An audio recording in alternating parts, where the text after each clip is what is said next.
Hello ladies and gentlemen, it's the Historical Gamer once again, and this is going to be a short video just because I don't have a lot of time today, but I did want to let you know, in case you missed it, that all of the Slitherine and Matrix games, at least I believe all of the Slitherine and Matrix games, are currently on sale on Steam, if you missed it. So they have a Slitherine weekend, if you will, on Steam, and the sale runs through the start of Monday. So again, if you're into war games, which I'm assuming most of the people who follow me on this channel are, and you don't have all of the games in the Slitherine catalog, which there are quite a few on Steam now, I recommend you go ahead and check that out and see if any of the games in there are games that you're interested in. I know, for example, Scourge of War, Waterloo is on sale, Command Modern Air Naval Operations is on sale, Panzer Corps is on sale, Order of Battle Pacific is on sale, Heroes in Normandy as well. I mean, I could list all of the games because, like I said, it's literally all of the Matrix and Slitherine games are currently on sale on the website, so or not the website, but in Steam. So if that's something that interests you, go ahead and check it out. Also, just following up from my video yesterday, it does seem like a lot of you were interested in me doing more videos on Panzer Corps and kind of showing this game off and showing what what it has to offer. I actually streamed again tonight and played some more. We got through the, spoiler alert, we got through the invasion of Russia. We won a minor victory, and we are now moving on to the operation at Kiev, where we are trying to pocket some enemy forces there and destroy them. But yeah, so that's where we're at right now. I typically am streaming around 9 o'clock or so that's Central Standard Time in the US. So if that's something that you'd like to tune in, it's an enjoyable time. We've got, quite a decent number of people who show up for these streams, and they seem to enjoy it, and I try and engage the chat, although I don't do as good of a job as I should. But still, nonetheless, I'm intending to stream again tonight. I'll post this on Saturday, so probably going to stream on Saturday, starting sometime between 9 and 10 p.m. Central Standard Time, and then going into the wee hours of the morning. That is my plan thus far. For this video, I'm not going to do anything too long, but I am going to show the remainder of the invasion of Poland. So we're well into the invasion of Poland in this particular video. In our last video where we announced Panzer Corps 2, which is a sequel that's coming out in 2018, we did show the first part of this battle. One thing I think is worth calling out is in that video I said Panzer Corps originally came out in 2014. It's actually a 2011 game, so it's a lot older than I thought. So I guess, it's been long enough, I suppose. It's just a matter of, again, what are they going to change? How is it going to change? What is going to stand out about Panzer Corps 2 that really makes it worthwhile for a user to pick up? I'm not convinced having 3D graphics on a turn-based, hex-based game like this is really important at all. I can't say I've ever played this and be like, man, I need 3D graphics. So I guess we'll see. But it's interesting. I still kind of feel like Order of Battle Pacific, the way it's evolved, has almost turned into a sequel in of itself, without necessarily the developer's intent. But that's how it feels to me. But that's just my opinion. With all of that being said, also I am thinking about doing a decisive campaign video. I haven't done any decisive campaign yet in my channel. It was a pretty popular World War II turn-based game that I believe gives a little bit of storytelling to the campaign play, where you have to make decisive campaign Barbarossa, by the way, and it gives some storytelling where it's almost like you've got to make the decision: are you going to do the I don't know if ethical is the right thing, but the less evil thing, or are you going to do the full-on Nazi evil thing, or are you going to get into political arguments with some of the generals?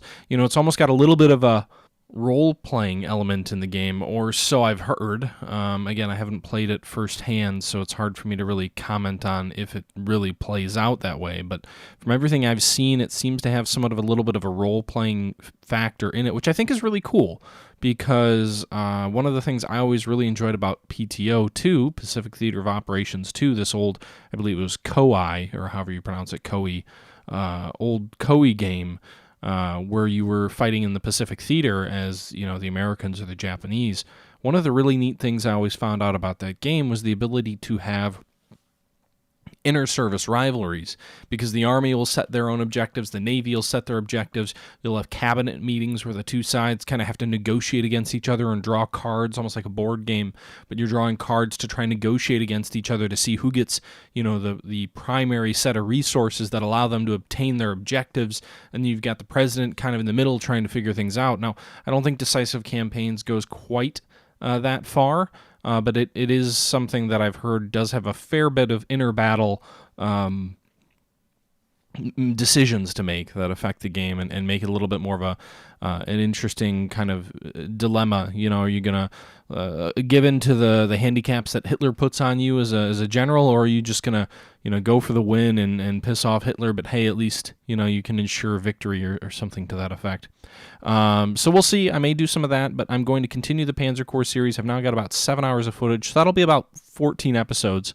We'll start in earnest in the next episode. I know the first one was much more of a, hey, Panzer Corps 2 is coming, so check, be excited.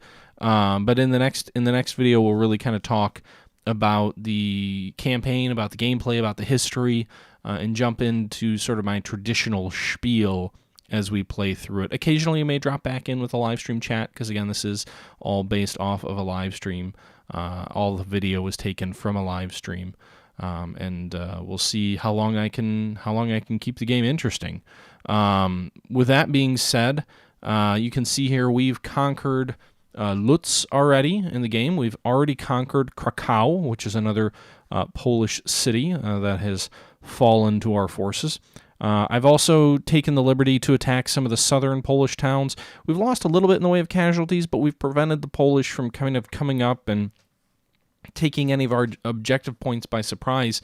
We've also managed to gain a little bit of prestige there. I don't know if it's enough to offset the cost. So when you take a town, for example, you get a little bit of prestige. Objectives, I believe, give you 100 prestige, and non-objective cities give you 50. And that prestige can be used to replace casualties on your troops.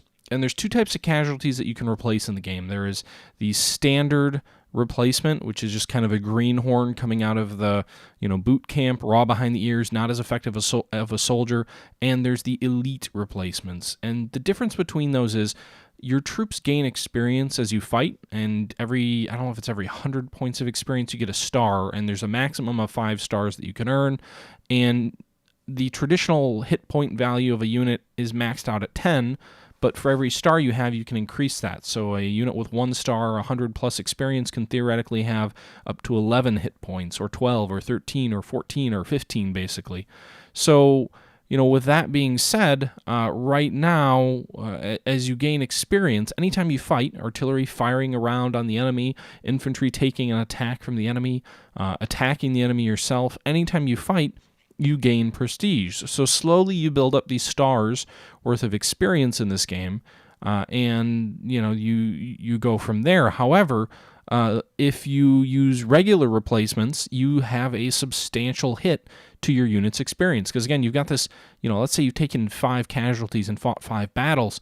Your troops have gained experience throughout those 5 battles. And yes, you lost casualties, but the men who remain are those elite cadre of highly qualified soldiers. Well, if you happen to use regular replacements and just bring in greenhorns, it kind of goes without saying that you lose that experience. The percentage of experienced soldiers falls.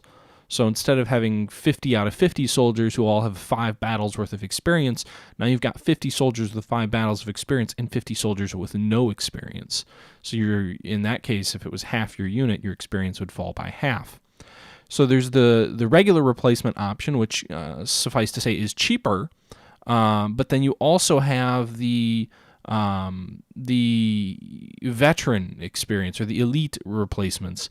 And the elite replacements are what you would think they are. They're replacements that come into the game that have experience in fighting battles, and therefore, if you purchase them, you don't lose any prestige, or you don't lose any experience. So your soldiers, who you've fought with through thick and thin, end up, being much more qualified to fight in a war. The problem in that case is that you pay more, right? So a basic infantry replacement is cheap. A elite replacement is, I think, roughly double, if not exactly double, as expensive to recruit. So in Panzer Corps, again, you're always kind of balancing your budget. You're balancing your prestige against, your unit's quality and your unit's experience level and how strong they are. So, if you've got 9 out of 10 hit points and you put some, raw recruits in there, the impact is less than if you've got 3 out of 10 and you put 7 in there. So the game is really about trade-offs and balances. It's a little bit puzzly, as you can tell. It's less apparent in these early scenarios, but as you get into France and you get into Russia and these scenarios really start growing in size, it really starts to feel like a slug match, like a grueling, campaign. But at least from a Russia perspective, that's fitting and all correct, because again, the Soviets were nothing if not resilient, and there was nothing if not like a billion of them. So it certainly seems appropriate. I kind of forgot that this video before Warsaw Falls was so long.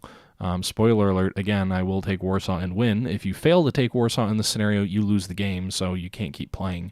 But with all that being said, I forget how I got on the topic of experience, but basically, my struggle, and I had this in Ultimate General as well, is I always value experience. Very heavily, I value experience.